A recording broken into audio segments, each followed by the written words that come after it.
कथा में कहा, लोग कहते हैं सीता जी के कारण रामायण हो गई और द्रौपदी के कारण महाभारत हो गई।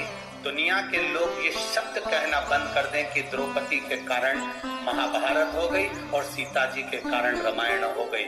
याद रखना, ये सीता और द्रौपदी के कारण महाभारत और रामायण नहीं हुई है, यह नारी का सम्मान नहीं कर पाए इसलिए महाभारत और रामायण हुई। अगर नारी का सम्मान कर लेते, नारी का सम्मान के शब्द नारी के लिए कह देते, भीष्म पितामह एक बार मुख से कह देते रे, ए दुशासन छोड़ द्रौपदी को, तो क्या दुशासन नहीं छोड़ता? क्या दुशासन नहीं बोलता?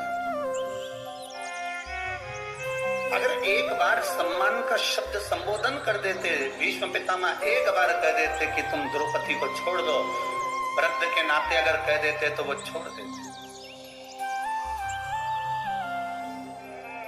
छोड़ देते। एक बार अगर गुरु द्रोणाचार्य ज्ञान की मुद्रा में रखकर बोल देते तो वो छोड़ देते, और नहीं बोले। आप सबसे निवेदन है, जब नेक बात बोलने का मौका हो, जब अच्छी राय देने का मौका हो, कोई तुम्हारी बात सुने ना सुने, जिस सभा में बैठे हो और सतमार्ग बताने का अगर मौका मिल रहा है तो उस समय को मत छोड़ना, और अगर बन सके तो अपनी बात एक बार सतमार्ग की बोलना जरूर, फिर परिवार के लोग उस बात को माने ना माने, पर अपना कर्म अपना फर्ज अदा जरूर कर। अपने फर्ज से अपन को मुख नहीं मोड़ना,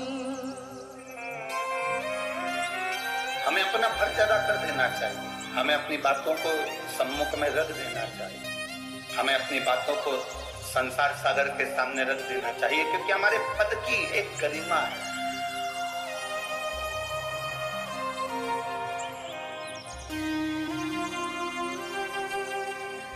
किस जगह पर आप बैठे हुए हो, किस स्थान पर आप बैठे हुए हो, उसकी एक गरिमा है। बहुत ध्यान देना, पाप कराने का काम इस पेट का होता है। पेट क्या कराता है? झूठ बुलवाता है, पाप कराता है। पेट क्या कराएगा? भूख लगी है तो लोभ भी करवाए, आसक्तियां भी आए, तृष्णा भी आए, वासना भी आए। पेट का पेट पाप करवाता है, पर पेट पाप करवा देता है, पर पेट कभी पाप का प्रायश्चित नहीं करता। पेट पाप करवाता है और ये जो पीठ है ये हमेशा प्रायश्चित करती है, बोझा ढोती है उस पाप का, और मेहनत कर कर इस शरीर को पार लगाती है। पेट में और पीठ में अंतर ही है, ये पेट पाप कराने का कार्य करता है, पेट हमको पाप की ओर लेकर जाता है। थोड़ा सा लोभ बढ़ता गया, बढ़ता गया, बढ़ता गया, थोड़ा महंगाई बढ़ी तो और वस्तुओं की महंगाई बढ़ा दी। 1 रुपए की चीज 4 रुपए में, 4 रुपए की 8 रुपए में, 8 रुपए की 10 रुपए में, 10 रुपए की 20 रुपए में, बढ़ती चली गई, बढ़ती चली गई, बढ़ती चली गई। हमने उसका अधिक फल पाया, पर भोगना तो पीठ को पड़ा, भोगना तो पीठ को पड़ा। इसीलिए बार बार पहले भी कहा, मत बुरे कर्म कर वरना पछताएगा, भगवान की आंखों से तू बच नहीं पाएगा, तू बच नहीं पाएगा। अरे ओ ज्ञानी मत करना दानी, अरे ओ अज्ञानी मत करना दानी।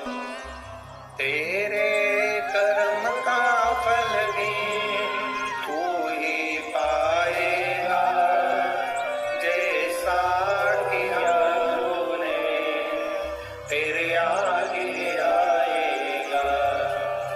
मत बुरे कर्म कर बंदे पछताएगा, भगवान की आंखों से तू बच नहीं पाएगा, तू बच नहीं पाएगा।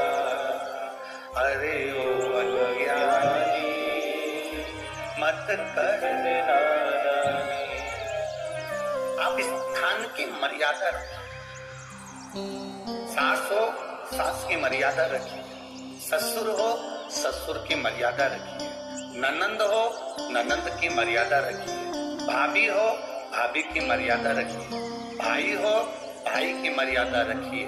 भीष्म पितामह अगर अपनी मर्यादा रख लेते और उस जगह पर भीष्म पितामह थे, घर के सबसे बयो, सबसे वृद्ध, सबसे बड़े, अगर एक बार उठकर कह देते तो शासन चीर छोड़ बहू का, द्रौपदी के चीर को हाथ मत लगा लेना दुशासन, और द्रौपदी से कह देते बेटी आओ यहाँ बैठो, बैठ जाओ, अपनी गांधारी सास के पास जाकर बैठ जाओ, रोमती उसके पास जाकर बैठो, तो दुशासन और दुर्योधन की हिम्मत नहीं होती कि वो चीर खींच लेते। पर मर्यादा हट गई।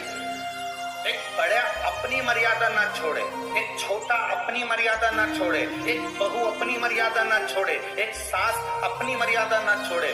जो अपनी मर्यादाओं में घिरे हुए हैं वो अपने जीवन को सार्थक कर लेते हैं। ड्राइवर की सीट पर किसी को गाड़ी चलाना नहीं आती, बस का ड्राइवर बस लेकर आया, चाय पीने के लिए नीचे उतर गया, उसकी सीट पे कोई दूसरा चढ़कर बैठ गया, किसी को नहीं मालूम कि ये ड्राइवर है कि नहीं। कोई वहां से निकल कर जा रहा था और उसने कह दिया ड्राइवर साहब रायपुर तक जाएगी क्या बस? अब तुम्हें तो मालूम था कि बस जाएगी। हाँ साहब जाएगी। दूसरा आया ड्राइवर साहब ये बस रायपुर तक जाएगी क्या? हाँ साहब जाएगी। अब तुम ड्राइवर हो क्या? जम के तो बोलो नहीं हो ना।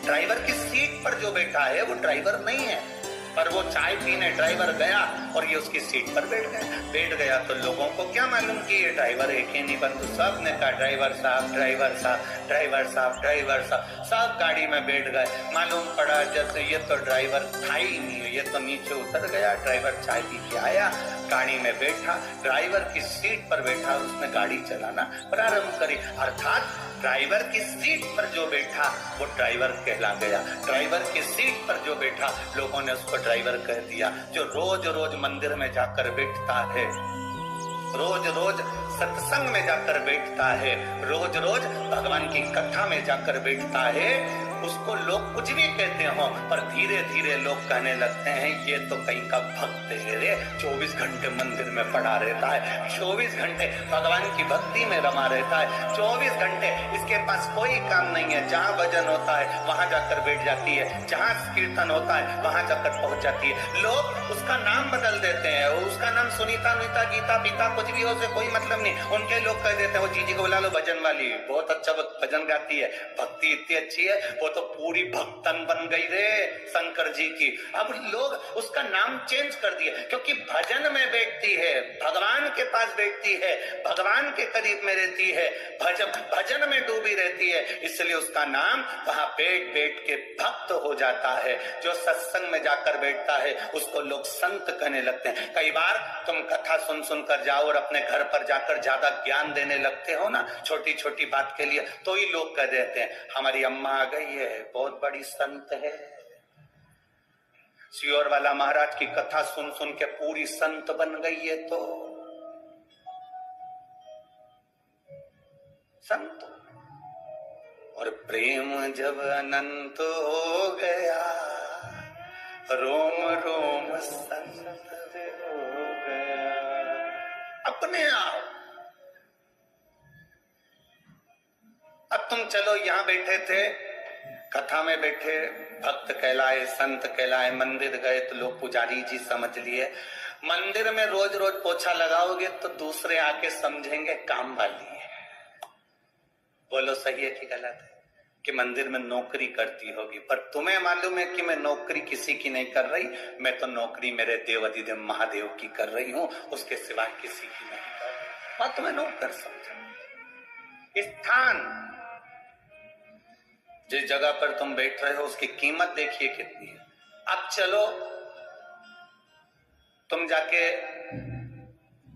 मदिरा की दुकान पर दारू की दुकान पर जो नी भी पीता, मत पिए, पर मदिरा की दुकान पर जरा रोज जाके शाम के टाइम खड़ा हो जाए। मत पिए, पर लोग क्या कहेंगे, राम सिंह का छोरा, वो नाथुराम की औलाद, वो उसका